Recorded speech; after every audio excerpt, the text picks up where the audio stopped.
This is the mighty River Nile as it flows through the Egyptian capital, Cairo. Since antiquity, its unpredictable floods have determined the fate of Egypt's people, bringing years of lean and plenty.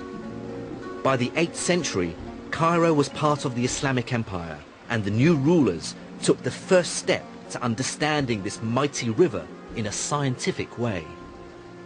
They built a device to measure it.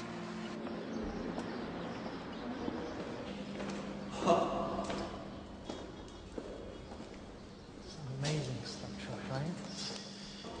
Dr. Nader Al-Bizri of the Institute of Ismaili Studies is showing me the Nilometer.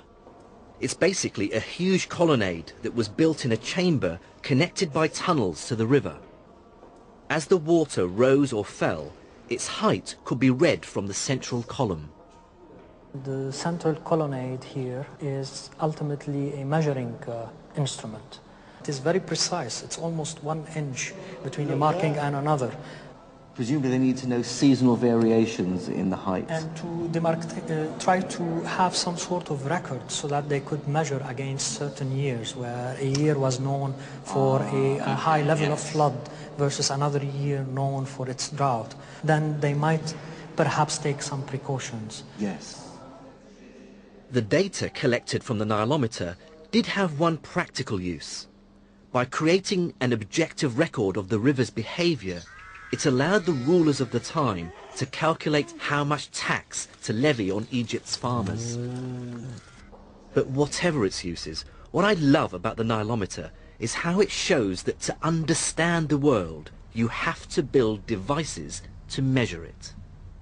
If you think very hard, it's never obvious that measurement can make sense of the world around us. The world appears, as a Western philosopher once put it, like a buzzing, blooming confusion. And the idea that we as a group have tools which are reliable, which have sufficient integrity, which have an intellectual grip that can make sense of the basic phenomena we see around us, that's an astonishing idea.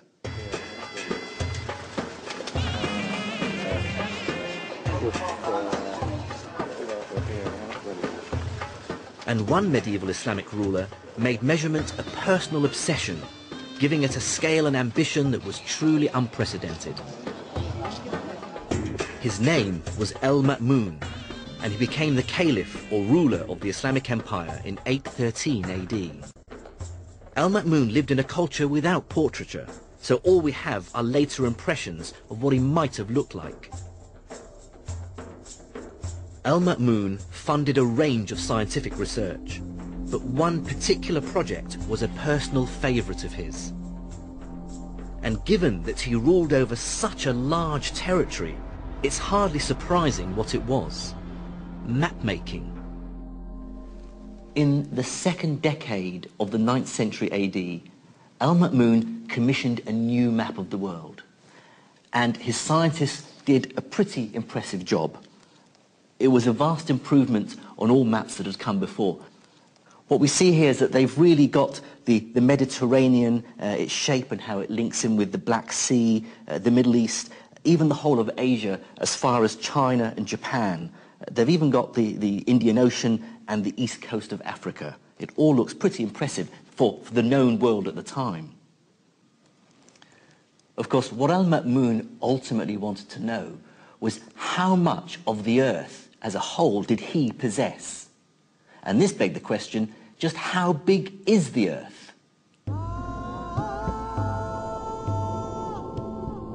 It's a sign of amazing ambition that groups of scholars and craftsmen together can, as it were, capture the world. Where does that ambition and that confidence come from? Part of it comes from religious faith. Because the world was made by someone a bit like us, but much smarter, if we're smart enough, the thought was, we could probably make sense of a bit of what he did. And that's very clear as a motivation in a lot of Islamic, as in a lot of Christian science. And more specifically, the practice of Islam demanded that its followers have a very clear idea of the size and shape of the world. Now this is crucial information for Muslims because wherever they are in the world, they need to know the direction to Mecca for their prayer. This is known as Al-Qibla. Now, over such a large territory, finding the direction to Mecca is not a trivial problem. This problem was wonderfully illustrated when a mosque was built recently in Washington, D.C. Some worshippers were confused because the direction they were told to face when praying was slightly north and not southeast as they expected. After all, Mecca is southeast of Washington, and on a flat map it does appear to lie in that direction. But on a curved sphere, the shortest distance between any 2 points follows what's called a great circle. So for example, this great circle line between Washington and Mecca is quite different to what you might expect. So the direction to Mecca from Washington actually points slightly northeast rather than southeast. Of course, this is complicated stuff, but the key point for Islamic scholars is that knowing the direction to Mecca requires a knowledge of how steeply the earth curves. And that means knowing how big it is. So Al-Ma'mun commissioned his very best scientists to measure it. Hello. Hello. Mr. Sami. I'm Jamal Khalili. Nice to meet you. To understand how they did it, I'm meeting up with Professor Sami Chaloubi from Aleppo University in Syria, who's an expert in early Islamic science. Come and join me. عندما قسمها هي على 7.5 عندما قسمها على 7.5 Professor Chaloubi began by explaining the measuring technique, which Al-Ma'mun's scientists first used and which they had inherited from the Greeks. We're now talking about the earlier Yes. Aristophanes technique of measuring the circumference. It was repeated again by the Abbasid astronomers, was to measure the distance between 2 points and then look at the angle of inclination of the sun. So in Egypt, in Aswan down in the south, they regard the sun as being vertical. This is near to the equator. And they worked out how far away from the vertical the sun was if they measured it from the north of Egypt in Alexandria, which is on the Mediterranean coast. Al-Ma'mun's astronomers repeated the Greek experiment in Syria and Iraq by measuring the angle of the sun in the sky at noon at one known location. They then walked due north to a second location, carefully measuring the distance they travelled. At the second location, they once again measured the angle of the sun at noon. This angle would have been slightly smaller than the first one. With these figures, Al-Ma'mun's astronomers were able to estimate the Earth's circumference. They got a value of 24,000 miles, within 4% of the correct value.